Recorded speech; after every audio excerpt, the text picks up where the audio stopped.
I mean, we had some opportunities out there. Just got to take advantage of them. Can't turn the ball over. Fumble, interception. We got to execute. We scored 1 touchdown, and that's not like us. That was early on in the year. No excuses, though. We got to take advantage.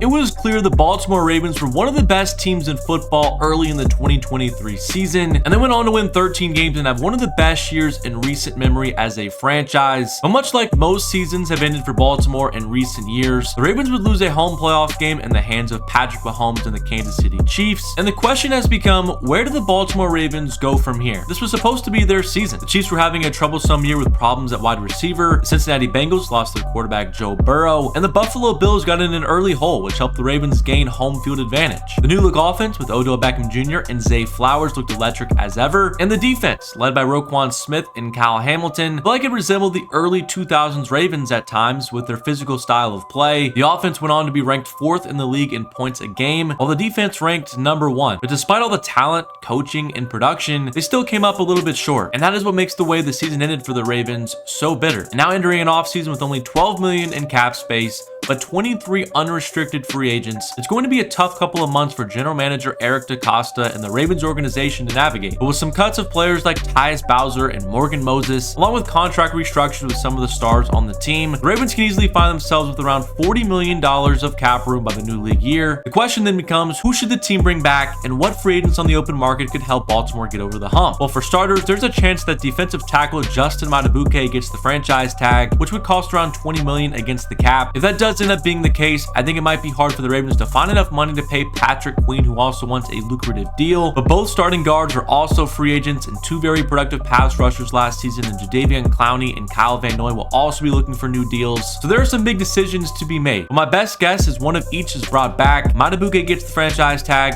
Zeitler and Clowney are signed while Van Noy and Simpson play elsewhere. But in terms of other free agents, I believe the Ravens have their sights set on one major player, that being running back Derrick Henry. It was reported by Ari Morrow that Baltimore tried to trade for Henry before last season's trade deadline and are expected to go after him again. Personally, I think it makes even more sense now when you take into account Gus Edwards and J.K. Dobbins are both set to become free agents, and standout rookie running back Keaton Mitchell will be returning from a gruesome knee injury, so who knows when he will be ready to play or how long it will take him to get back to 100%. So with a huge need at running back now, Derrick Henry makes a ton of sense in a Ravens uniform. He fits the physical in between the tackles running style that the Ravens love to utilize. I mean, we've seen Gus Edwards rack up 4 700+ yard seasons in this role. It would also create one of the scariest backfields of all time with Lamar Jackson and Henry potentially being able to run the read option, and that's something personally that I think would be super fun to watch. I know Henry is talked down by a lot of NFL fans now just because of his vaunted 30-year-old mark, but he is not your typical running back at 6'3", 250 pounds. His game is also not predicated on game-breaking speed, and his durability has never been an issue. Just last season, he played in all 17 games despite having 280 carries. I do think it is fair to say that Henry is not the same player he was back in 2020 when he won Offensive Player of the Year and rushed for over 2,000 yards. He doesn't have the same burst or long distance speed to take 70-yard runs to the house, but I also don't think he needs to bring that element to the Ravens offense.